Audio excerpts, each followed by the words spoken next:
ఆదికాండం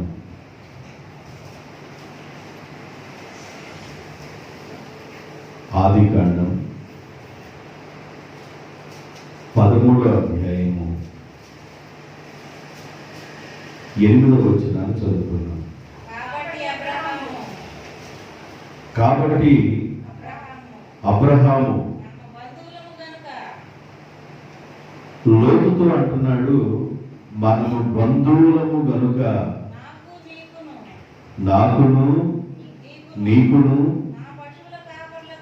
నా పశువుల కాపరులకును నీ పశువుల కాపరులకును కలహము ఉండకూడదు. అబ్రహాము యొక్క సహోదరుడి యొక్క కుమారుడు లోతు. అబ్రహాముకి లోతు వరుసకి ఏమవుతాడంటే కొడుకు అవుతాడు. సహోదరుడు కొడుకు, అన్న కొడుకు అవుతాడు. అయితే వీరు ఆధ్యాత్మిక సంబంధంగా ప్రయాణాన్ని కొనసాగిస్తూ ఉన్నారు. దేవుడు అబ్రహాముతో అంటాడు, నీ బంధువులను, నీ తండ్రి ఇంటి వారిని, నీ స్వదేశాన్ని, నీ ప్రాంతాన్ని విడిచి నేను చూపించే ప్రాంతానికి రా అన్నప్పుడు అబ్రహాముతో పాటు లోతు బయలుదేరాడు.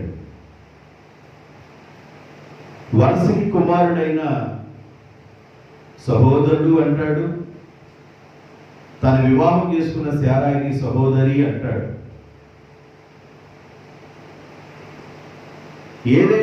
ఏదేమైనప్పటికీ ఇక్కడ మనకు కనబడుతున్న విషయం ఏంటంటే, మనము బంధువులము. ఏమంటాడు?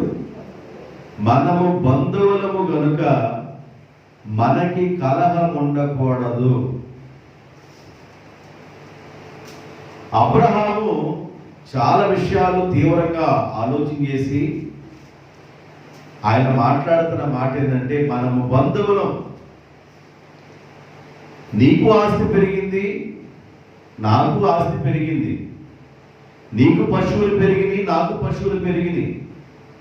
నీకు మందలు విస్తరించింది, నాకు కూడా మందలు విస్తరించింది. అబ్రహామును బట్టి దేవుడు లోతును కూడా ఆశీర్వదించాడు.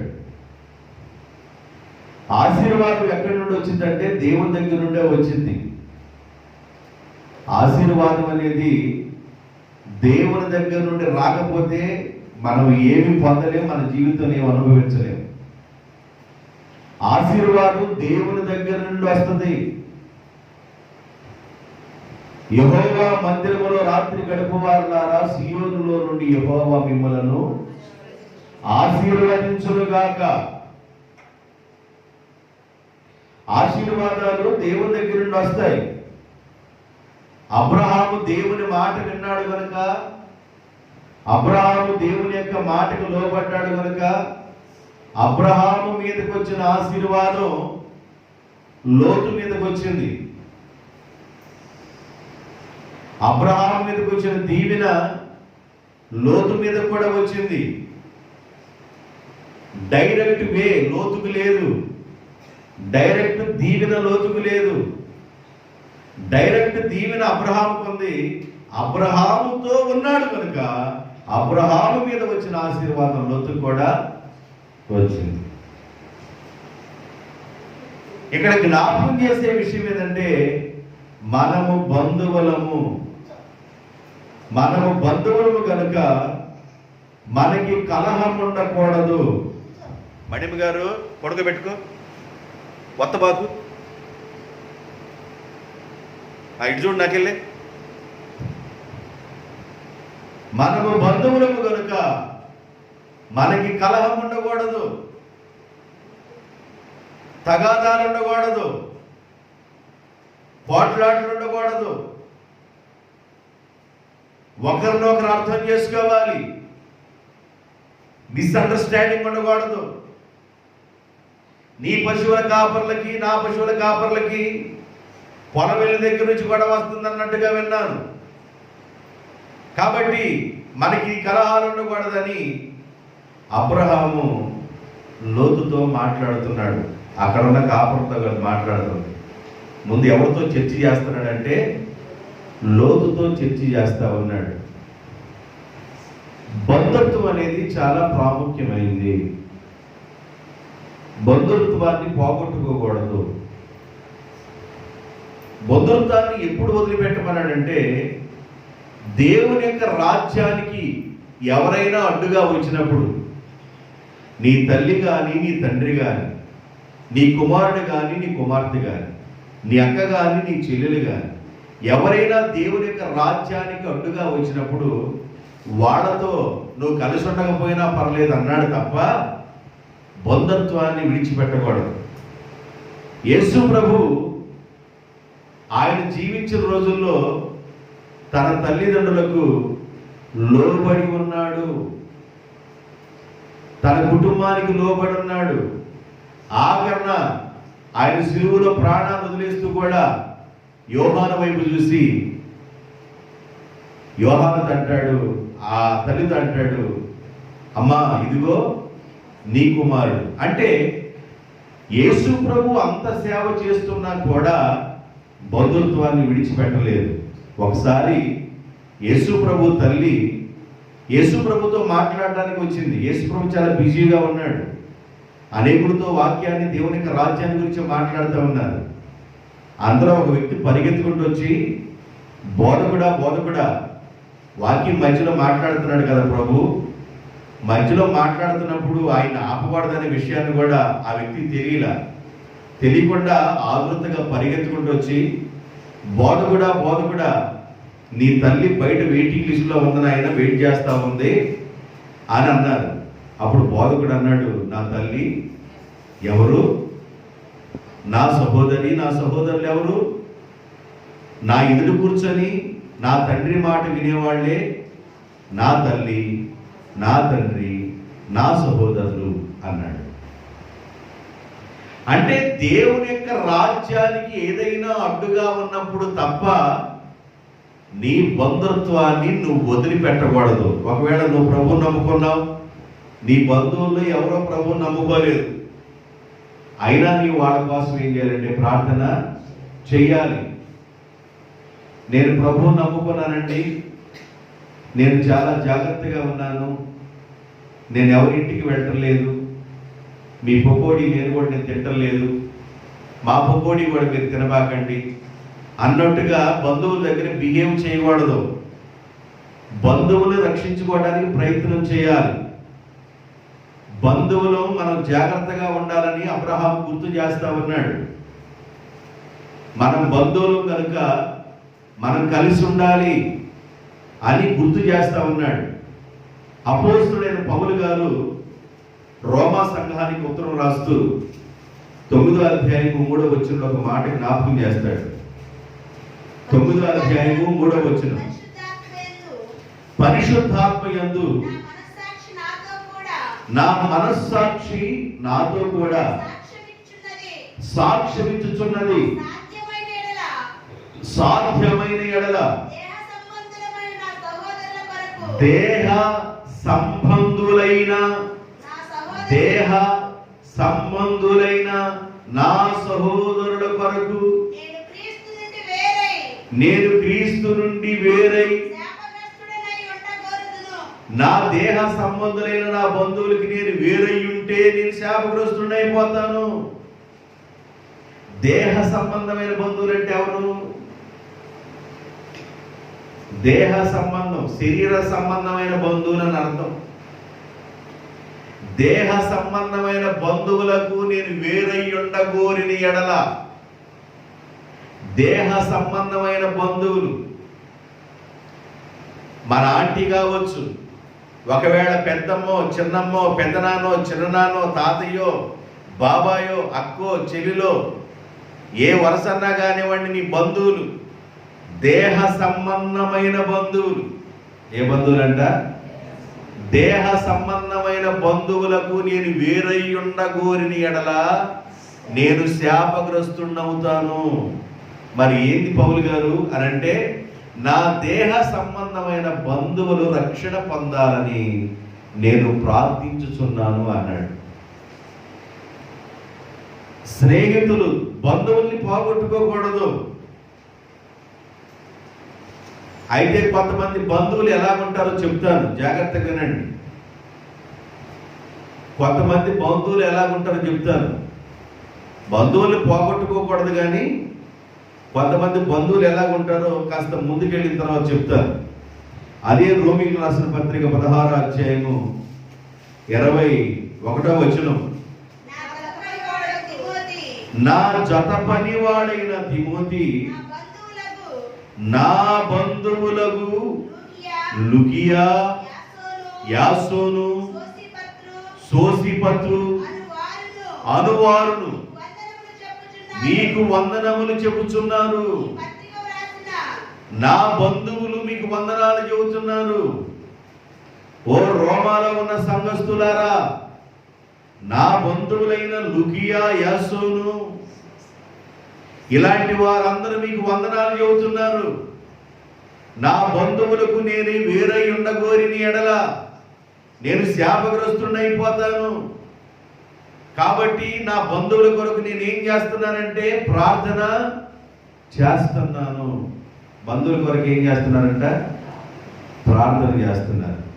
ఇప్పుడు మీకు అర్థమయ్యేటట్టు నేను చెప్పాలి. ఇక్కడ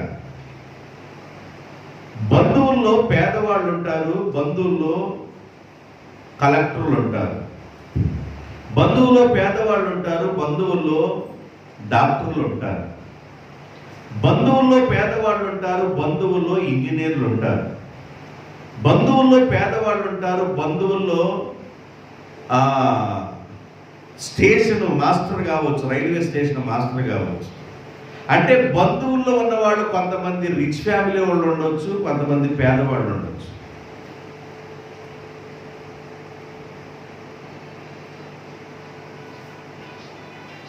కొంతమంది ఎలా ఉంటారు అంటే, కొంతమంది ప్రజలు ఎలా బిహేవ్ చేస్తారో నేను మీకు కొన్ని విషయాలు చెప్పాలి. యోబు గ్రంథం 19వ అధ్యాయము 14వ వచనం. నా బంధువులు నా యొద్దకు రాకయున్నారు, నా ప్రాణ స్నేహితులు నా దగ్గరికి రాలేదు, నన్ను మర్చిపోయారు. అందరూ చెప్పండి, నా బంధువులు నా దగ్గరకు రాకయున్నారు. ఎందుకంట? యోబు గ్రంథంలో 19వ అధ్యాయం 14వ వచనంలో చెప్తాడు, నా బంధువులు నా దగ్గరకు రాకయున్నారు. యోబు గారు ఎందుకు రావట్లేదు? యోబు గారు నీ దగ్గరికి బంధువులు అని అంటే యోబు గారు ఏమంటారు? ఏం చెప్పమంటారయ్యా? అన్ని పోయినాయి. పశువులు పోయినాయి, గొర్రెలు పోయినాయి, ఎద్దులు పోయినాయి, ఒంటిలు పోయినాయి, పిల్లలు పోయారు, భార్య విడిచిపెట్టి వెళ్ళిపోయింది, పనివాళ్ళు వెళ్ళిపోయారు, ఉన్న ఇల్లు పోయింది, ఇక ఏమి లేదు, నేను ఒంటరిగా మిగిలాను, శరీరం కూడా కుళ్ళిపోయింది. అందువలన నా వాసన నా బంధువులకు గిట్టటం లేదు, నా వాసన నా బంధువులకి సరిపట్టం లేదు. అదేం యోబు గారు? అదంతే, మనుషుల యొక్క బంధుత్వం అలాగుంటది. మనుషులు అలా బిహేవ్ చేస్తారు.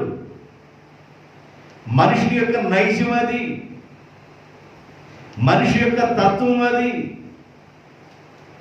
మరి నీ దగ్గర బరిగొడ్డు ఉన్నప్పుడు, నీ దగ్గర గొర్రెలు ఉన్నప్పుడు, నీ దగ్గర ఎద్దులు ఉన్నప్పుడు, నీ దగ్గర పనివారు ఉన్నప్పుడు, నీ ఆస్తి ఉన్నప్పుడు, నీ ఇల్లు ఉన్నప్పుడు, నీ పిల్లలు ఉన్నప్పుడు, అన్ని బాగున్నప్పుడు అంటే ఇంటి నిండా బంధువులే.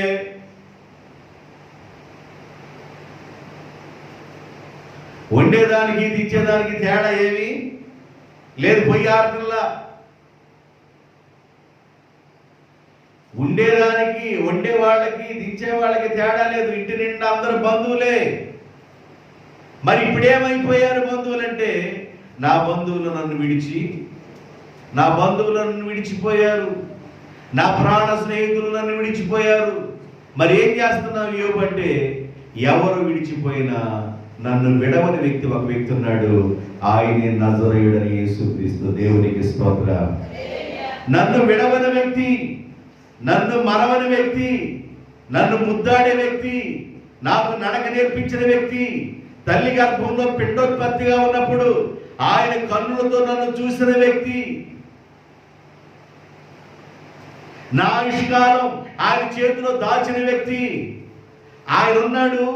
ఆయనను నేను అంటి పెట్టుకోనున్నా. అందరూ నన్ను విడిచిపోయినా, బంధువులను విడిచిపోయినా, పనివాళ్ళు వెళ్ళిపోయినా, నా వాసన ఎవరికి గిట్టకపోయినా, నేను ఎవరికి పనికిరానట్లుగా ఉన్నా, నా దేవునితో నేను అంటుగట్టబడున్నాను అన్నాడు. మరి ఏం జరిగింది యోబు గారు? దేవునితో నువ్వు అంటుగట్టబడి ఉంటే ఏమి జరిగింది అని అంటే, యోబు గ్రంథం 42వ అధ్యాయము 10-11 వచనాలు. మరియు యోబు తన స్నేహితుల నిమిత్తము ప్రార్థన చేసినప్పుడు యెహోవా అతనికి క్షేమ స్థితిని, తన స్నేహితుల నిమిత్తము అంటే తన స్నేహితులు విడిచి వెళ్ళిపోయారు, తన బంధువులు విడిచి వెళ్ళిపోయారు. ఎవరు యోబు దగ్గరికి రావటంలా అంటే యోబు దగ్గర ఇప్పుడు ఏమీ లేవు. ఒక ఆయన పైసామే పరమాత్మ అన్నాడు. ఏందంట? ఏమన్నాడు? పైసామే పరమాత్మ. అయ్యా దేవుడు కావాలంటే పైసా ఉండాలన్నాడు. వాడన్నా పైసా వసూలు అంటున్నాడు ఒక ఆయన. పైసా లేదే ఇంజిన్ కూడా నడవదు అంటాడు ఒక ఆయన. బస్సు కూడా నడవదు అంటాడు ఒక ఆయన. ఎక్కడ ఏమంటాడు? నా ప్రతి పైసా ఆయనే అంటాడు. దేవునికి స్తోత్రం. తన దగ్గర ఉన్న బంధువులు అందరూ విడిచి వెళ్ళిపోయారు, స్నేహితులందరూ వెళ్ళిపోయారు. యోబు మనసులో బాధ రావచ్చు. ఏం రావాలంటే, ఎవరా అన్ని బాగున్నప్పుడు ఇంటి నిండా స్నేహితులే ఉన్నారు, ఇంటి నిండా బంధువులే ఉన్నారు, ఇప్పుడు ఒక్కళ్ళు నా మొహం చూడటం లేదు. యమా యారా అని చక్కగా పలకరించేవాళ్ళు, యమా లేదు, యారా లేదు,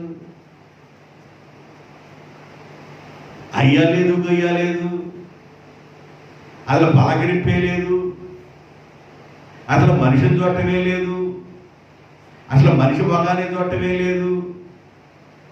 అసలు మనిషి నైజమేంది? మనిషి నైజమేంటి?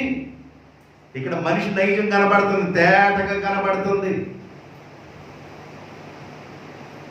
యోబు బాధలో ఉండి ఏడుస్తుంటే, ఇరుకులో ఉండి ఏడుస్తుంటే, ఇబ్బందులో ఉండి ఏడుస్తుంటే, కష్టకాలం నుండి ఏడుస్తుంటే, కుటుంబంలో బిడ్డలు బాగొట్టుకొని ఏడుస్తూ ఉంటే, ఇల్లు కూలిపోయి ఏడుస్తూ ఉంటే, ఆస్తి పోయి అంతస్తు పోయి మొత్తం పోయి అందరూ పని వాళ్ళందరూ పోయి ఏడుస్తూ ఉంటే, శరీరం అంతా కుళ్ళిపోయి బాధపడతా ఏడుస్తూ ఉంటే, పలకరించడానికి కానీ మొఖం చూపించడానికి కానీ రాలేదండి. అసలు మొఖమే చూపించలేదు, అసలు పలకరించలేదు.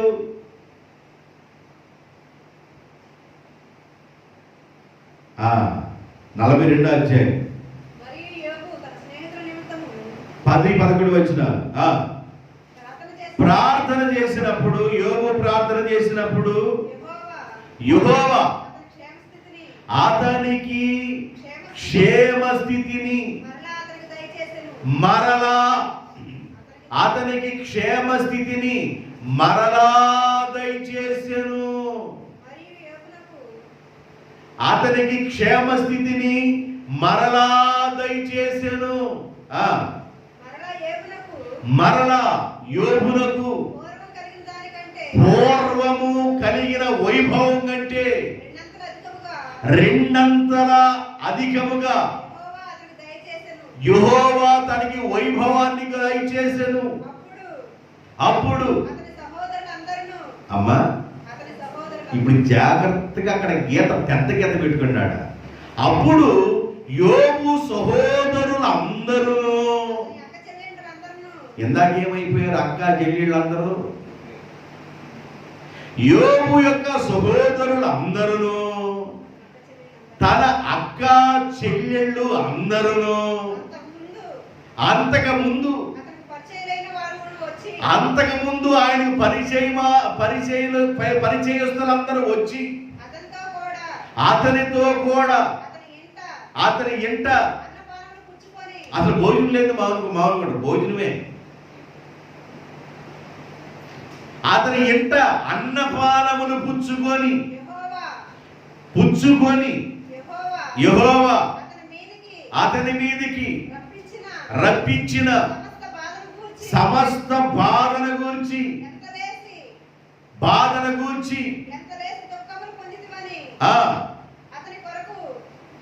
ఎంతో నువ్వు దుఃఖం పొందామని అతని కొరకు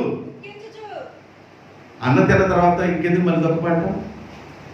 దుఃఖించుచు అతని ఓదార్చిరి, ఇదియుగాక ఒక్కొక్కడు. ఇది కూడా బాగా పెద్ద కింద తీసుకోండి. అదిగాక ఒక్కొక్కడు, ఒక వరహాన్ అంటే కొంత కానుకను డబ్బును, ఒక్కొక్కడు బంగార బొంగరమును. ఏమంటే మనుషులు చూడండి, ఒకడు అన్నాడు జంషెడ్పూర్ సంతాన కొడుకులు వీళ్ళందరూ అన్నారు, ఒక్కొక్కడును వరహమును అనగా డబ్బును, ఒక్కొక్కడును బంగారపు ఉంగరమును ఆయనకి తీసుకొచ్చారంట కానుకలుగా. ఆయన బాధలో ఉన్నప్పుడు తొంగి చూడలేదు, ఆయన ఏడుస్తున్నప్పుడు తొంగి చూడలేదు, ఆయన ఇబ్బంది పడుతున్నప్పుడు తొంగి చూడలేదు, ఆయన ఇరుకులో ఉన్నప్పుడు తొంగి చూడలేదు. ఏమి జరిగింది యోబు గారు, ఎందుకు ఇంత బాధపడుతున్నావు, ఎంతెందుకు జరిగింది, ఏం జరిగిందని ఆదరణ లేదు. ఇలాంటి పరిస్థితులన్నీ యోబు అనుభవించి కుమిలిపోయి ఏడుస్తుంటే, దిగులు కూడా తింటూ దిగులుతో బాధపడతా ఉంటే, వేదంలో ఉంటే ముఖం కూడా చూపించకుండా, పలకరించకుండా, ఏమీ లేకుండా అసలు అలాగే అట్ల కాడలాగా ఉన్నారంట. ఎట్లున్నారంట? ఏ కాడ చెప్పండి? అట్లాగే అట్ల కాడలాగా ఉన్నారంటాడు.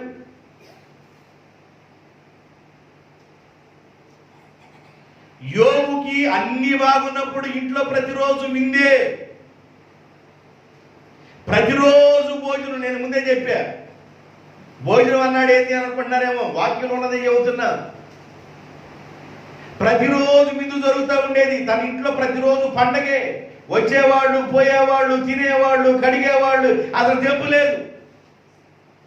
యోబుకి మరలా పూర్వపు స్థితి వచ్చిన తర్వాత మరలా వంట స్టార్ట్ అయింది. మరలా ఏం స్టార్ట్ అయింది?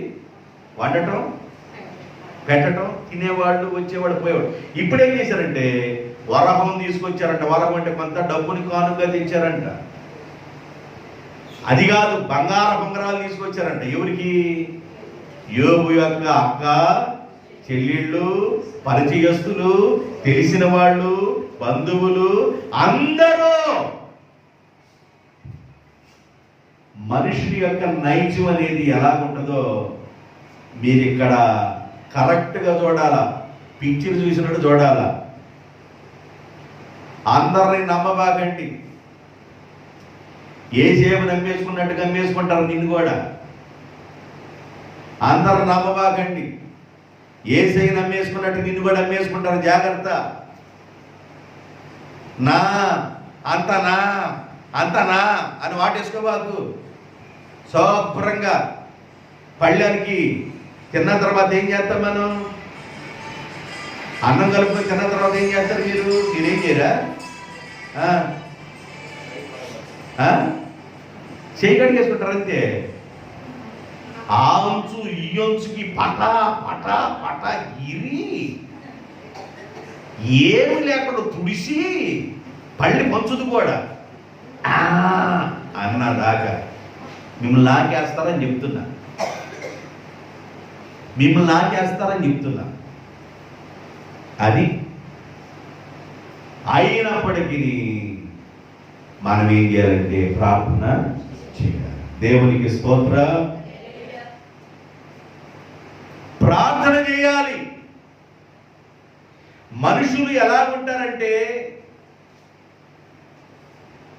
దూరపు బంధువు ఏదైనా కూడా, గుంటూరు కలెక్టర్ గారు అనుకోండి, మా తరఫున అమ్మ ఆయన, ఏం తరఫున? మా తరఫున ఆయన, మా తరఫే కలెక్టర్, ఆయన తరఫు, మా తరఫున ఆయన కలెక్టర్ అమ్మ. ఒకవేళ ఆయనే పేదవాడు అనుకోండి, జన్మలో పేరెత్తాం. మనిషి యొక్క నైజం అది, మనిషి స్వభావం అది, మనిషి బుద్ధి అది. అయితే ఏమైనా లోతు మన బంధువులం కాబట్టి మనకి కలహము వద్దు.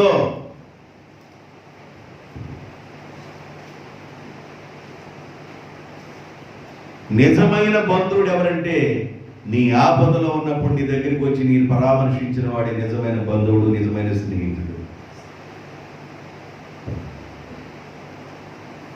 నీ ఆపదలో ఉన్నప్పుడు నేను పరామర్శించి పలకరించిన వాడే నిజమైన బంధువు, నిజమైన స్నేహితుడు.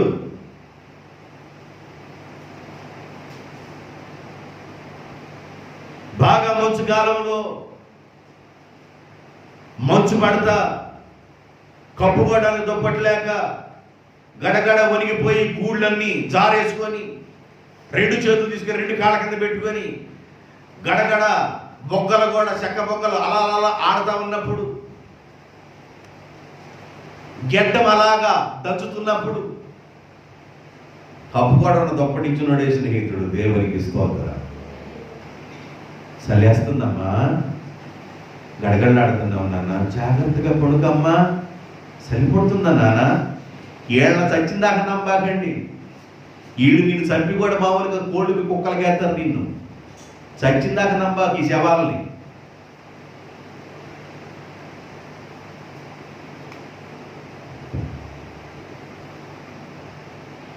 నీ ఆపదలో నిన్ను సహకరించిన వాడే నీ బంధువుడు.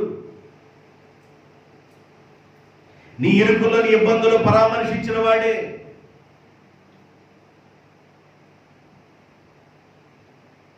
ఇప్పుడు నేను ఏం చెప్పాలనుకున్నానంటే, మన బంధుత్వం ఆత్మీయ బంధుత్వం, మన బంధుత్వం సంఘ సంబంధమైన బంధుత్వం. రెండు రకాల బంధుత్వం చెప్పేసి వాక్యాన్ని ముగించేస్తాను. శరీర సంబంధమైన బంధుత్వం ఎలాగుంటున్నారో చెప్పాను.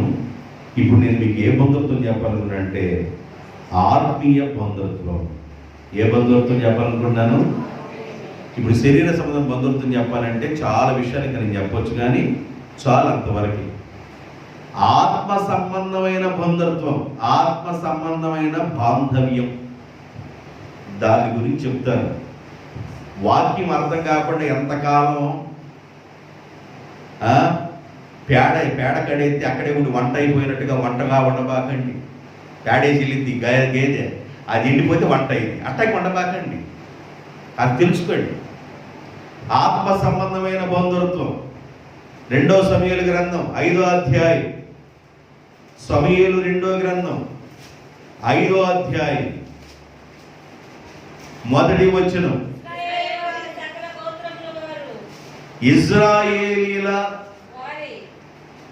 ఇజ్రాయేలీల వారి సకల గోత్రముల వారు హెబ్రోనులో ఉన్న దావీదునొద్దకు ఇజ్రాయేలుల సకల గోత్రాల వారు వచ్చి, దావీదు గారు చిత్తగించుము, మేము నీ ఎముక వంటి వారము, రక్త సంబంధులము. చెప్పండి, ఏ సంబంధులంట? రక్త సంబంధులము. మేము నీ ఎముక వంటి వారము, రక్త సంబంధులము. పూర్వకాలమున సౌలు మా మీద రాజై ఉండగా నీవు ఇజ్రాయేలీలను నడిపించువాడవై ఉంటివి. పూర్వకాలమున సౌలు గారు మా మీద రాజుగా ఉన్నప్పుడు నీవు మమ్ములను నడిపించువాడవై ఉంటివి. అయితే ఇప్పుడు ఇశ్రాయేలీయులను బట్టి నా జనులను పాలించి వారి మీద అధిపతివై ఉందువని యెహోవా నిన్ను గూర్చి సెలవిచ్చి ఉన్నాడని చెప్పి మరియు ఇశ్రాయేలీయుల పెద్దలందరూ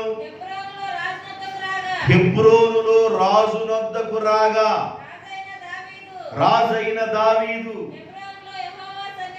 హెబ్రోనులో యెహోవా సన్నిధిని వారితో నిబంధన చేసెను. ఇశ్రాయేలీయులందరూ వారి పెద్దలందరూ ఎక్కడికి వెళ్ళారంటే దావీదు గారి దగ్గరికి వెళ్ళారు.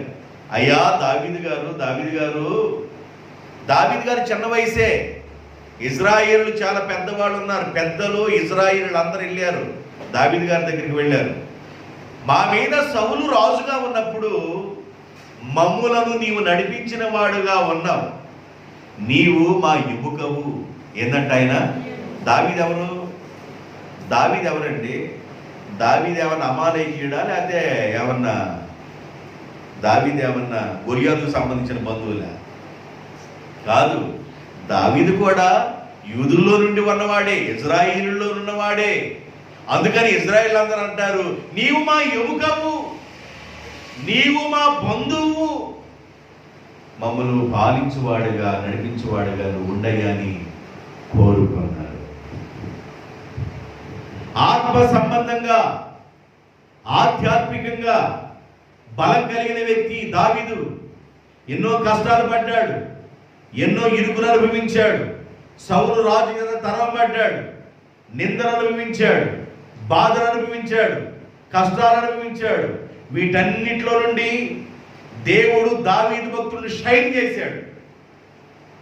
ఇప్పుడు ఏం చేశాడంటే దేవుడు ఇశ్రాయేల్ అందరికీ రాజుగా నియమించాడు. దేవునికి స్తోత్రం. అలాగా ఇశ్రాయేల్ అందరి మనసును మార్చాడు. ఆధ్యాత్మిక సంబంధమైన బంధుత్వము. ఎవడో లోకస్తుడు మాకు రాజుగా ఉంటే మాకు బలమేముందయ్యా? నీవు మా ఎముకవు, నీవు మా రక్త సంబంధివి.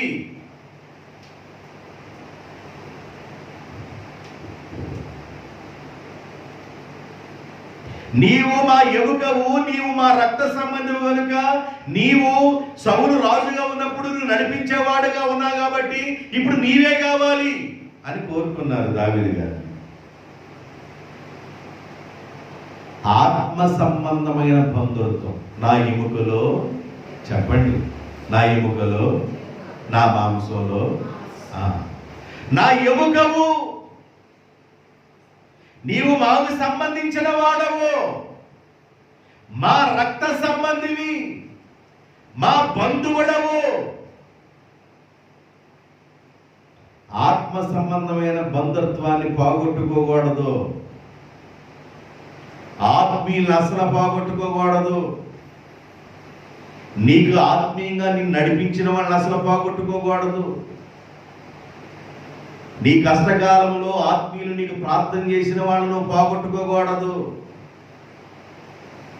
బాగాని పరిస్థితుల్లో, కష్టకాలంలో, ఒకవేళ నష్టకాలంలో ఆత్మీయులు నీ కోసం ప్రార్థన చేసిన వాళ్ళని ఎన్నడూ నువ్వు పోగొట్టుకోకూడదు. ఆత్మీయులు వేరు.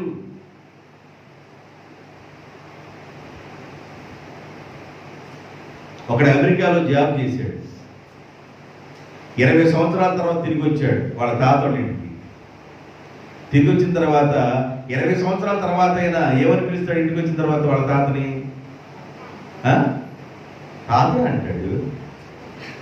తాతే అంటాడు. ఆత్మీయుడు నీ ఆత్మని కాసేవాడు కనుక నీ ఆత్మీయులను పోగొట్టుకోకూడదు. నీ ఆత్మీయులకు నువ్వు దూరంగా ఉండకూడదు. శరీర సంబంధమైన బంధుత్వం అవసరమైతే దగ్గరుంటారు, లేకపోతే ఉండకపోవచ్చు. పలకరిస్తే పలకరించవచ్చు, లేకపోతే పలకరించకపోవచ్చు. ముఖం చూపిస్తే చూపించవచ్చు, లేకపోతే చూపించకపోవచ్చు. నీకున్న గ్రేడ్ని బట్టి, పరిస్థితులను బట్టి యోబు గారికి వరహం తీసుకెళ్ళినట్టుగా యోబు గారికి బంగారు ఉంగరాలు తీసుకెళ్ళినట్లుగా పూర్వస్థితి నుండి ఆయన మరలా వచ్చినప్పుడు యోబు గారిని ఎలా చూశారో అలా ఒకవేళ చూడొచ్చు. శరీర సంబంధమైన బంధువులు ఏమీ లేనప్పుడు ఎత్తి పొదేస్తారు, ఏమీ లేనప్పుడు మొహం చూపించరు. కష్టకాలంలో ఉన్నవాడే, నిన్ను అనుసరించిన వాడే, నిన్ను పరామర్శించిన వాడే, నిన్ను పలకరించిన వాడే, నిన్ను ఆదుకున్నవాడే నీ బంధు.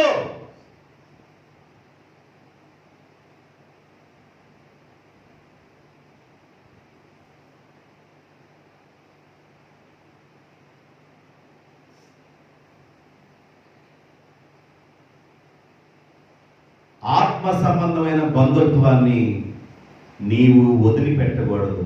నువ్వు ఏ బండ నుండి చెక్కబడ్డావో, నీ రక్షణ అనుభవం ఎక్కడో, నీ పరిస్థితి ఎక్కడ ప్రార్థన జరిగిందో, ఏ దైవజనుడు నీ కొరకు కన్నీరు కార్చారో వాళ్ళు ఎప్పుడూ పోగొట్టుకోకూడదు. ఆధ్యాత్మిక బంధుత్వాన్ని పోగొట్టుకోకూడదు. ఈ బంధుత్వం వేరు. ఆధ్యాత్మికమైన బంధుత్వం యేసు రక్తం ఇచ్చి కొనుక్కున్న బంధుత్వం ఇది. నిబంధన ప్రజలు రక్త సంబంధులు, శరీర సంబంధమైన రక్త సంబంధులు వేరు. యేసు క్రీస్తు రక్తం చేత కొనబడిన కడగబడిన రక్త సంబంధులు వేరు. ఆత్మీయ బంధువుల్ని నువ్వు ఎప్పుడు పోగొట్టుకోకూడదు, జన్మలో పోగొట్టుకోకూడదు. దావీదు దగ్గరికి వచ్చేది అంటారయ్యా నీవు మా ఎముకవు నాయన, మా రక్తమయ్యా. పౌలు గారు గలతీ సంఘానికి ఉత్తరం రాస్తూ 5వ అధ్యాయము 24వ వచనంలో జ్ఞాపకం చేస్తాడు. 5:24 క్రీస్తు యేసు సంబంధులు, సాధి చేసి బంధువులు, సంబంధులు, క్రీస్తు యేసు సంబంధులు.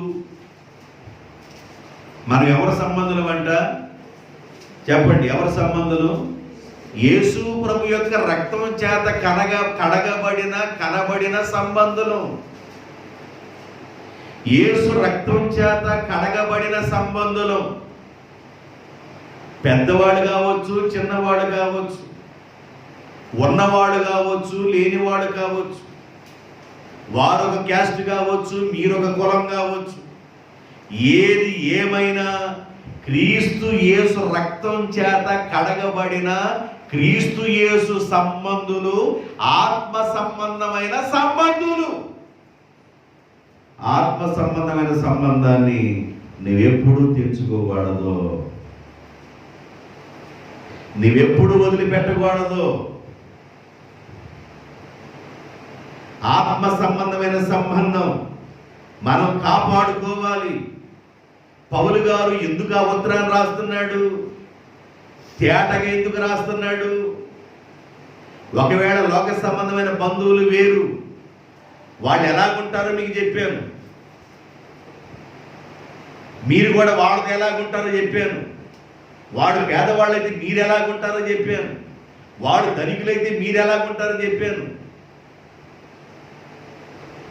వాడు ధనికులైతే 4 అప్పడాలు ఎక్కువ వేసుకెళ్తాం, 4 పప్పులు ఎక్కువ వేసుకెళ్తాం. ఏమండి?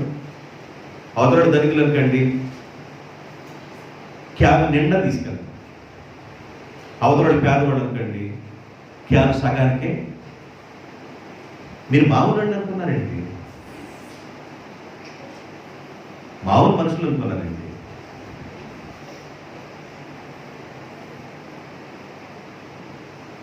యోబు యొక్క అక్కలో చెల్లెళ్ళు మామూలు మనుషులు అనుకున్నారండి.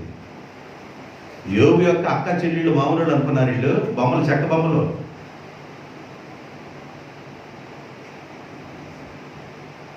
వాడు ఉంగరాలు తీసుకెళ్ళి అంతకుముందు బాగానే పలకరించొద్దు. వెళ్ళి యోబు బాధపడుతున్నాడు పలకరించొద్దు, ఏడుస్తున్నాడు పలకరించొద్దు. భార్య వెళ్ళిపోయింది, పిల్లలు చనిపోయారే, ఆస్తి పోయింది, గొల్లిపోయినాయి, ఒడ్డిలిపోయినాయి, అసలు ఆ శరీరం కూడా కుళ్ళిపోయింది. కూర్చొని ఒక్కడే ఏగలు తోలుకోవడానికి కూడా శక్తి లేక చిలపెంగుతో గోక్కుంటూ బాధపడతా బూడిదలు కూర్చొని ఒక పిచ్చి రూపమయ్యి ఏడుస్తూ ఉంటే, దిగులు పడతా ఉంటే, వేదనలో ఉంటే పలకరించడానికి అప్పుడు అక్కలు ఏమైపోయారు? ఈ చెక్క బొమ్మలు.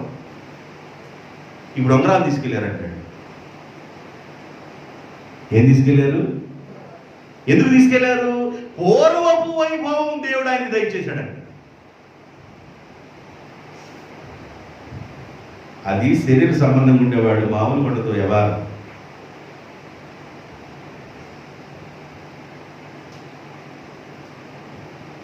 ఐగుప్తు దేశంలో యోసేపు రాజుగా ఉంటే ఆయన రాజు అనుకొని నమస్కారం చేశారు అన్నలు.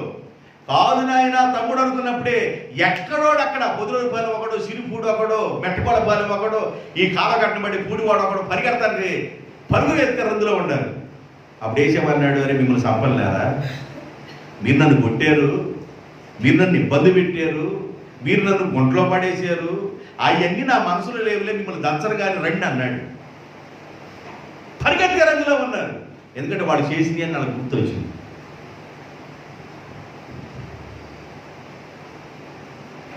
ఏ బంధుత్వాన్ని పోగొట్టుకోకూడదు నీవు? ఆత్మ సంబంధమైన బంధుత్వం పోగొట్టుకోకూడదు నువ్వు చనిపోయేంత వరకు కూడా. నీ ఆత్మీయులు పోగొట్టుకోకూడదు. ఆత్మీయులు మనకి ఆస్తి, ఆత్మీయులు ఎన్నడూ పోగొట్టుకోకూడదు నీవు.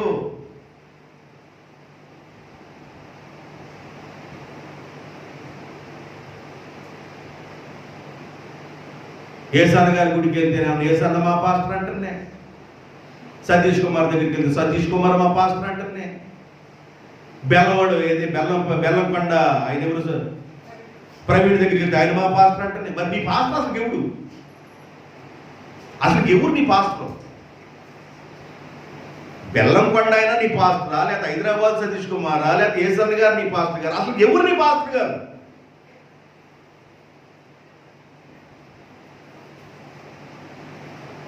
నీకు దైవజనుడు ఒకటే ఉంటాడు. దేవునికి స్తోత్రం. 10,000 మంది తెలియవచ్చు మనకి లెక్కకి. ప్రవీణ్ గారు తెలియచ్చు, సతీష్ కుమార్ తెలియచ్చు, ఏసన్ గారు తెలియచ్చు, ఏసన్ గారు పక్కన ఉన్న వాళ్ళు తెలియచ్చు, లేకపోతే ఇంకొకటి తెలియచ్చు, ఇంకోటి తెలియచ్చు, ఇంకోటి తెలియచ్చు, ఎవరన్నా నీకు తెలియచ్చు, కానీ నీకు దైవజనుడు ఒకడే ఉండాలి. దేవునికి స్తోత్రం. అది ఆత్మీయ బంధుత్వం.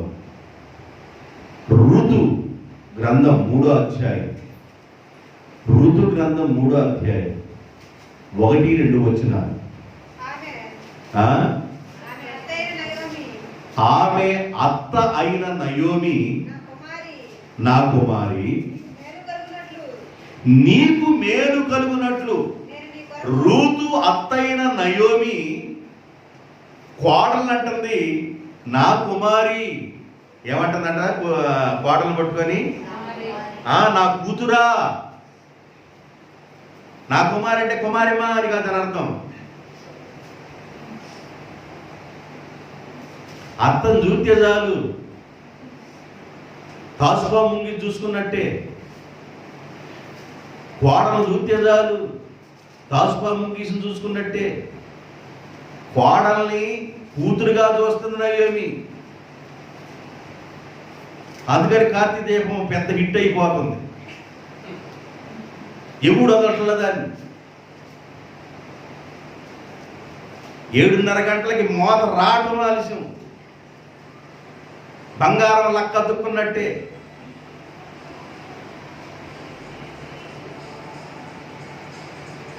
నయోమి అంటది ఋతుమని, నా కుమారి, నా కుమార్తె, నా కుమారి. ఎంత జాగ్రత్తగా చూస్తుంది, ఎంత జాగ్రత్తగా పిలుస్తుంది చూడండి. నీకు మేలు కలుగునట్లు నేను ఒక విషయం చెబుతాను విను. నేను నీ కొరకు, నీవు యవన ప్రాయంలో యజమాని పోగొట్టుకొని చాలా ఇబ్బందిగా ఉన్నావు. నీ విశ్రాంతిని విచారించవలసిన వ్యక్తినే కదా.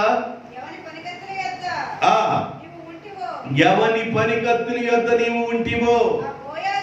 ఆ బోయాజు మన బంధువు.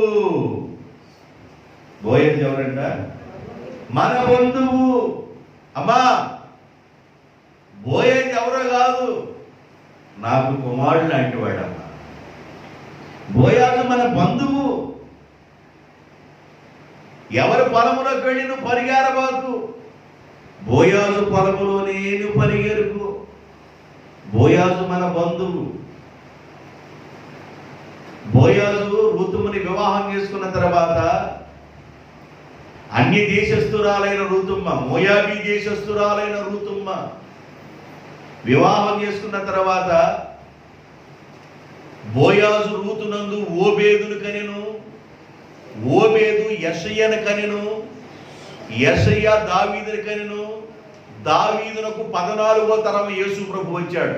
దావీదు తరంలో నుండి అంటే బోయాజు జనరేషన్లో నుండి ఆధ్యాత్మిక బంధుత్వం వదులుకోవద్దు. ఆత్మీయ బంధుత్వాన్ని ఎప్పుడు వదులుకోబాకండి. నేను చెప్పానే, హైదరాబాద్ వెళ్ళి ఒకవేళ 20 సంవత్సరాల తర్వాత నువ్వు వచ్చినా మీ తాత నీకు మీ తాతే.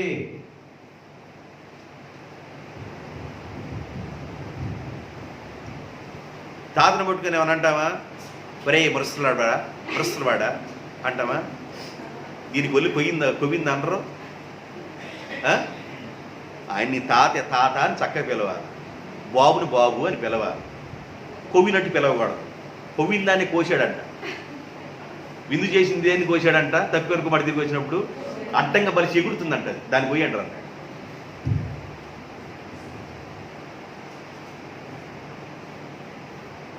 కాబట్టి మన బంధుత్వం ఆధ్యాత్మికమైన బంధుత్వం నువ్వెన్నడూ మర్చిపోవద్దు. రోమా సంఘానికి పౌలు గారు ఉత్తరం రాస్తూ 8వ అధ్యాయం 37వ వచనంలో ఒక విషయం చెప్తాడు. క్రీస్తు యేసు ప్రేమ నుండి మనలను ఎడబాపు వాడు ఎవడు? చదవండి చదవండి. మనలను ఎడబాపు వాడు ఎవడు? శ్రమైనను, బాధైనను, హింసైనను, కరువైనను, వస్త్రహీనతైనను, ఉపద్రవమైనను, ఖడ్గమైనను మనలను క్రీస్తు యేసు బంధుత్వములో నుండి, ప్రేమలో నుండి, యేసు రక్త సంబంధం కనుక యేసులో నుండి మళ్ళీ ఏదైనా ఎడబాపునా? యేసు ప్రేమలో నుండి మళ్ళీ ఏది వేరు చేయదు. కాబట్టి యేసు రక్తం చేత మనల్ని కొనుక్కున్నాడు. ఆయన స్వరక్తం ఇచ్చి మనల్ని కొనుక్కున్నాడు. కొనుక్కొని ఒక్కొక్కరిని సంఘానికి ఆకర్షించి ఒక్కొక్కరిని మార్పు తీసుకొచ్చి, మార్పు చెందిన వారిని దైవజనుడి చేత బాప్తిజం ఇప్పించి, దైవజనుడి యొక్క చేతుల కింద వాడు ఎదిగేటట్లుగా బాప్తిజం పొంది సంఘంలో సభ్యులకు ఎదుగుతున్న ఈ సంఘాన్ని దేవుడు ఏమన్నాడంటే, ఆత్మ సంబంధమైన మందిరముగా మీరు కట్టబడుచున్నారు. ఆత్మ సంబంధమైన బంధుత్వము ఇది, యేసు రక్త సంబంధమైన బంధుత్వము. దీన్ని ఎన్నడూ మర్చిపోకూడదు.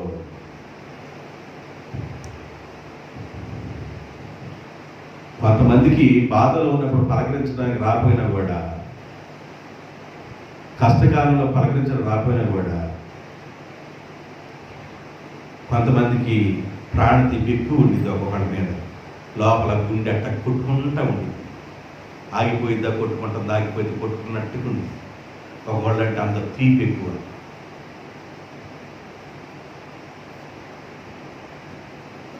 ఒకటి శరీర బంధుత్వం, 2 ఆత్మీయ బంధుత్వం, 3 సంఘ సంబంధమైన బంధుత్వం. 3వ విషయం చెప్తున్నాను, చెప్పేసి ముగించేస్తాను. సంఘ సంబంధమైన బంధుత్వం. సంఘంలో స్టాండర్డ్గా ఉండాలి, నిలకడగా ఉండాలి. సంఘ సంబంధమైన బంధుత్వం.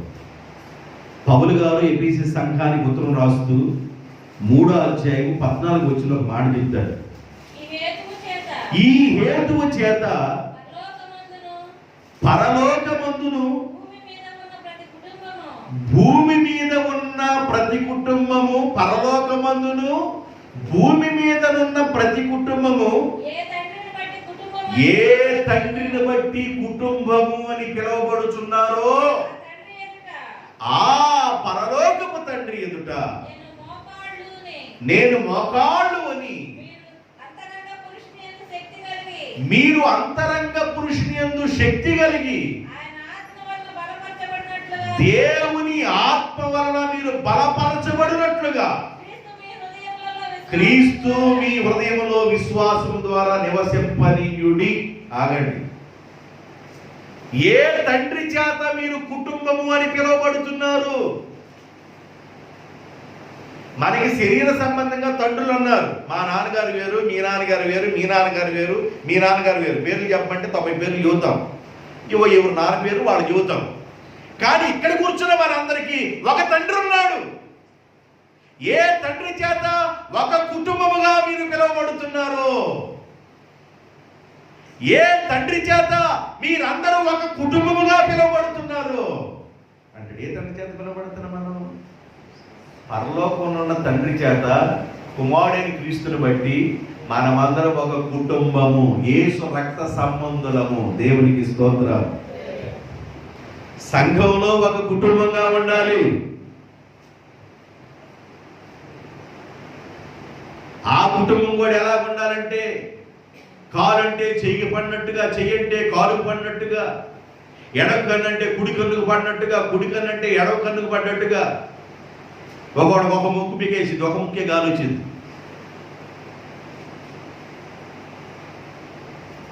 ఇక ఈ ముక్కు కొట్టిన పద అనిపోద్దాక రెండు ముక్కోళ్ళు అప్పుడు గాలి రాదు ఒక్కళ్ళకి. ఒకటే పెగేసింది, ఒకటి మాత్రం అట్టాగా ఆచి తిన్నా అన్నట్టుగా ఆడతాం. ఏమా ఇక గాలేడ ముక్కుని చూసావా? గాలేడ ముక్కుని ఎట్టాగా నొక్కి పట్టి నువ్వు ఎందుకు ఆడకుండా ఉంటున్నా? ఏమంటపడ్డది నీకు? అది పైకి కిందకి, పైకి కిందకి, పైకి కిందకి ఎక్సర్సైజ్ చేసి ఎట్టాగైనా దాన్ని మెంతో ప్లసో జంతువు రాసి లైన్లో పెడతా. ఒక ముక్కులోనే ఒక గొట్టంలో పిలుస్తున్నాను మీకు. గాలి ముక్కులో ఉన్న ఒక గొట్టం ద్వారా పిలుస్తున్నారా, 2 గొట్టం ద్వారా పిలుస్తున్నారా? ఒక గొట్టం పని చేయకపోతే ఆవిరన్న బట్టి ఆ గొట్టానికి ఎట్టాగా పని చేయాలా అని చెప్పేసి ఆ గొట్టాన్ని ఆవిరి పెట్టన్నా గొట్టాన్ని లైన్ చేస్తాం. అంటే దాని అర్థం ఏంటంటే మీరు 2 కలిసి పని చేయాలి అని అర్థం. దేవునికి స్తోత్రం. ఇప్పుడు కుడి కన్ను ఎడం కన్ను పడలేదనుకోండి, కుడి కన్ను ఇటు చూసి ఎడం కన్ను ఇటు చూసి దానికి ఎవరైనా చూడటానికి ఇది ఎట్టుండింది? మీ కన్ను చెప్తారు, మీరు ఆలోచించుకోండి. ఈ కన్ను ఇటు చూసింది, ఇప్పుడు వాడికి వెళ్ళి ఈ కన్ను చూసింది, ఇదే మెట్టగాడ పలికి చూసింది. మన చూడటానికి కూడా వచ్చాడు, మనల్ని చూసి వాము అనుకుంటాడా, లేకపోతే మన దగ్గర ఉంటాడా, ప్రేమపరంగా మాట్లాడితే పరిగెడతాడా? ఇదేంది ఒక్కనే మన కూడి గోడకి చూస్తుంది, ఒక్కనే మెట్టగడ పలికి చూస్తుంది అనుకోండి. 2 కళ్ళు నిరీదిగా చూడాలి. దేవునికి స్తోత్రం. ఏ కుటుంబం అయితే ఏ తండ్రి చేత కుటుంబం అని పిలువబడుతుందో, మనకి తండ్రులు వేరువేరుగా శరీర సంబంధంగా ఉన్న ఆధ్యాత్మిక తండ్రి అయినా మరొక అతనున్నాడు. పరలోకపు తండ్రి తన కుమారుడైన క్రీస్తు ప్రభు చేత తన స్వరక్తమిచ్చి సంపాదించుకున్న ఆయన సంఘం అనే కుటుంబంలో ఆయన తండ్రిగా మనకుంటే మనల్ని ఆదరిస్తూ పరామర్శిస్తున్న ఆ తండ్రి కుటుంబంలో మనం చేర్చబడిన వ్యక్తులుగా ఉన్నాం. కలిసి పని చేయాలి. ఏం చేయాలంట? కలిసి పని చేయాలి. ఇప్పుడు మీకు ఎగ్జాంపుల్ చెప్పాను. ఒకవేళ అలా లేకపోతే మెంతో ప్లస్ మనం పెట్టుకుంటున్నాం, మన ముక్కు కనుక, లేకపోతే ఆయన పెడతాడు. ఎక్కడ పని చేయట్లేదు, లోపం ఎక్కడ ఉందో ఆయన పెడతాడు, ఆపరేషన్ చేస్తాడు ఆయన. ఆయన చేత అవసరమా మనకి? అక్కడ దాకా మనకు అవసరమా? ముక్కు మనకు పని చేయకపోతే ఏదో ఒకటి గొడ్డ ఏదో ఒకటి పెట్టి, గొడ్డకి మెంతో ప్లస్ ఏదో పెట్టి గొడ్డ అట్ట ముక్కులని అబ్బా రావట్లేదే అమ్మ, కాస్త నీళ్ళు కలిసి పోసిపోయామ్మా, అప్పటికి సరిలోపదు. డాక్టర్ గారు అంటాడు, అమ్మ లోపల పొర పెరిగిందని దాన్ని కట్ చేసి వేస్తానమ్మా అంటాడు. డాక్టర్ ఆపరేషన్ చేసేటప్పుడు లైన్ అయింది. యేసుప్రభు ఆపరేషన్ చేసిన దానికి మనకెందుకు? ఏదో ఆవులు పెట్టి సరైపోతే పోవాలి.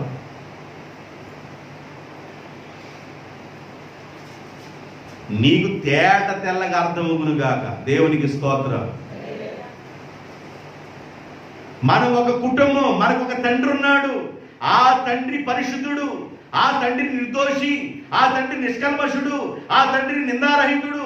ఆ పరలోకము దేవుని ఎదుట ఆయన పిల్లలంగా, ఆయన మహిమపరిచే సంతానముగా, ఆయన మహిమపరిచే కుటుంబంగా ఉండాలి. మన పిల్లలు ఉన్నారండి, వాళ్ళ నాన్నగారు పేడేస్తూ ఉన్నాడు, వాళ్ళ నాన్నగారు పేడు వేస్తున్నాడు అనుకోండి. పిల్లడు కాస్త వయసు వచ్చిన తర్వాత వెళ్ళిపోయి ఆయన కూడా కొన్ని పేళ్ళు వేస్తున్నాడు అనుకోండి. ఎంత బాగుండిద్ది, ఎంత తేటగా ఉండిద్ది. అవి ఎప్పుడు ఉంటాయి మనకెందుకు? నాకెళ్ళి చూడండి ఎంత తేటగా ఉంటుంది. కలిసి పని చేయండి. నాన్న పేడేస్తున్నా, ఇదిగో ఈ చివరి పగల కొట్టకుండా సెంటర్ వేయకూడదు, కుర్చీలు కూర్చొని చెప్తున్నావు అనుకో, చేస్తానమ్మా సెంటర్ పగలేస్తా. ఈ పేడు ఈ పక్కన ఈ బద్ద లేపకూడదు, అక్కడ ముడి వచ్చినట్టుంది, ఆ ముడి పగలదు కానీ ఈ బద్ద కానీ లేపకూడదు. సలహాలు ఇస్తారు భర్త, అలా ఉండకూడదు. కాబట్టి మనకి ఒక తండ్రి ఉన్నాడు, ఆయన కుటుంబంలో మనం అందరం మెంబర్స్ అందరం కలిసి పనిచేయదుగాక. ఆత్మ సంబంధమైన సంఘము అనే కుటుంబం. ఈ సంఘం అనే కుటుంబంలో ఎలా ఉండాలో పౌలు గారు ఎఫెసీ సంఘంలోనే 4వ అధ్యాయం 1వ వచనం చెప్పాడు.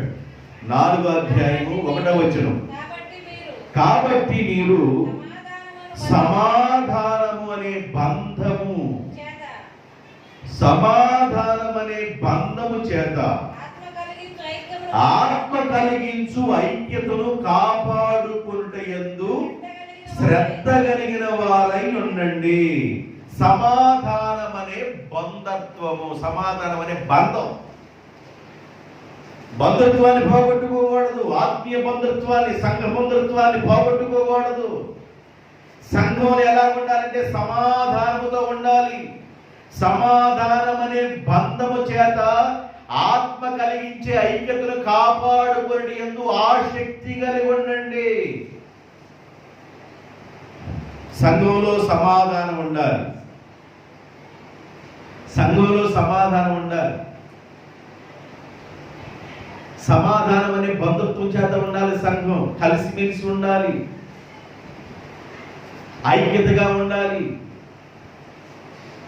కలిసి ప్రార్థన చేయాలి. మోకరించండంగలే ప్రభు సన్నిధానంలో అందరూ మోకరించాలి.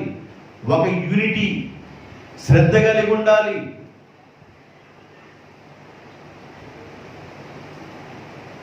బండి లాక్కెళ్ళడానికి 2 ఎద్దులు ఉంటాయి.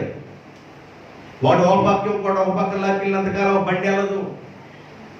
భర్త ఒక పక్కకి, భార్య ఒక పక్క లాక్కెళ్తే బండి వెళ్ళదు. సంఘంలో ఉన్న ఆధ్యాత్మికులు కూడా కలిసి పనిచేస్తేనే అలాగ నీ ఆధ్యాత్మిక జీవితం అలాగ ముందుకు వెళ్తుంది. కలిసి ఉండాలి, సమాధానం ఉండాలి. సమాధానం అనే బంధం, సమాధానం అనే బంధం చేత ఆత్మ కలిగించే ఐక్యతను మనం ఏం చేసుకోవాలి? కాపాడుకోండి. ఎందుకు శ్రద్ధ కలిగి ఉండండి. మీకు మీరే శ్రద్ధ అంటే ఎవడు నేరకూడదు, మనమే శ్రద్ధ కలిగి ఉండాలి. లాస్ట్గా నేను 1-2 మాటలు చెప్పేసి ముగించేస్తాను. 3వ పాయింట్లోనే శరీర సంబంధం బంధుత్వం చెప్పాను, ఆత్మ సంబంధం బంధుత్వం చెప్పాను, సంఘ సంబంధమైన బంధుత్వం చెప్తున్నాను. సంఘంలో మనం ఎలా ఉండాలంటే సమాధానం అనే బంధము కలిగి ఉండాలి అని చెప్తున్నాను. కొర్నేలి గారు ఇంటిలో ప్రేయర్ పెట్టుకున్నాడు. 10వ అధ్యాయం 24వ వచనం. 10వ అధ్యాయం అపోస్తుల కార్యం 10:24 చదువమ్మా.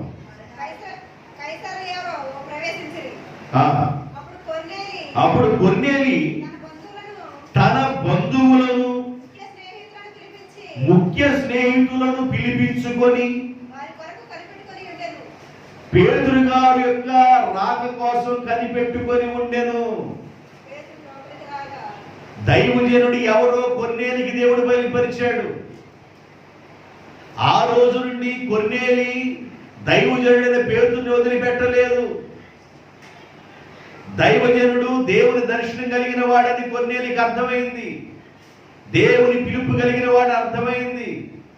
దేవుని ప్రణాళికలో ఉన్నవాడు అర్థమైంది. ప్రణాళికలో, పిలుపులో దైవజనుడు ఉన్నవాడిని కొర్నేలి ఎన్నడూ విడిచిపెట్టుకోలేదు. దైవజనుడు రాక కోసం ఎదురు చూస్తున్నాడు.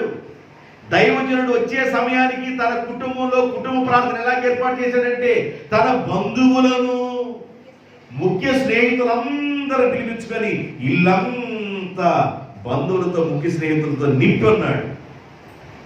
ఇప్పుడు దైవజనుడు రాగలే వాక్యం చెప్తాడు, నా బంధువులు వినాలి వాక్యం అంటే. కొన్నేళ్ళ యొక్క ఉద్దేశం ఏంటంటే నా బంధువులు కూడా, నా రక్త సంబంధులు కూడా యేసయ్యని తెలుసుకోవాలి. నా రక్త సంబంధులు కూడా మారు మనసు పొంది బాప్తిజం పొందాలి. నా రక్త సంబంధులు కూడా పరిశుద్ధాత్మ పొందాలి. నా రక్త సంబంధులు కూడా నేను ఎలాగైతే ప్రభు దర్శనాన్ని చూశాను, నేను ఎలాగైతే ప్రభు వెలుగును చూశాను, నా రక్త సంబంధులు కూడా అలా చూడాలి. అలాంటి వాంచండి కొన్నేది. ఎన్నడూ పేతురును వదిలిపెట్టలేదు కొన్నేది. సంఘ బంధుత్వం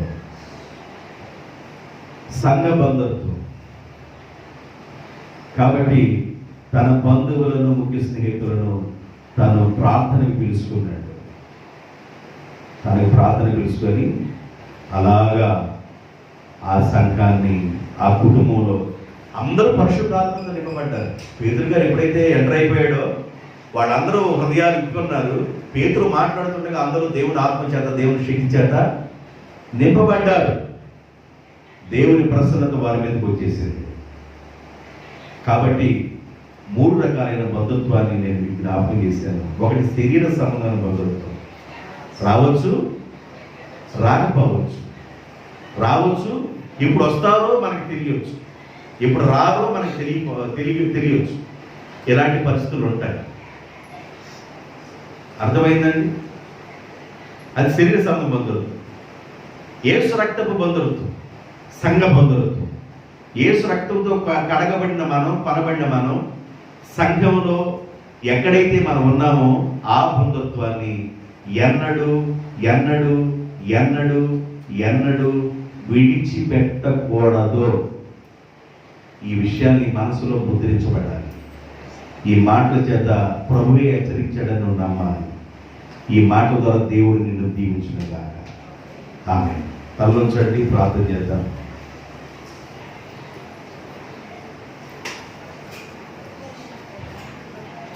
కృపామయుడమైన తండ్రి, దయామయుడమైన మా ప్రభువా యేసయ్యా, మీకు వందనాలు, స్తుతులు, స్తోత్రాలు. అబ్రహాము అంటాడు, మనము బంధువులము కనుక మనకి కలహం ఉండవద్దు అని. యేసు రక్తం చేత కడగబడిన బంధుత్వంలో కూడా కలహం ఉండకూడదని, సంఘములో కూడా ఉన్న బంధుత్వం చేత కలహాలు ఉండకూడదని, సమాధానం అనే బంధం చేత ఆత్మ కలిగించి ఐక్యతను కాపాడుకోవాలని మీరు మాట్లాడిన మాటలు బట్టి వందనాలు. కొన్నేళ్ళు తెలుసుకున్న ప్రభుని నా బంధువులందరూ తెలుసుకోవాలి. పౌలు గారు కూడా నా బంధువులని నేను విడిచిపెడితే శాపగ్రస్తుడవుతాను, వారి కోసం నేను ప్రార్థన చేయాలన్నాడు. తండ్రి ఎన్నో విషయాలు మీరు తెలియపరిచారు. విత్తబడిన సువార్తకు నీరు కట్టి ఫలింపచేయండి. మీ బిడ్డలను, మీ బిడ్డల కుటుంబాలను దీవించండి, ఆశీర్వదించమని నీరుతో నింపమని దీవిస్తూ యేసుక్రీస్తు నామములో ప్రార్థన చేయుచున్నాను తండ్రి. ఆమేన్.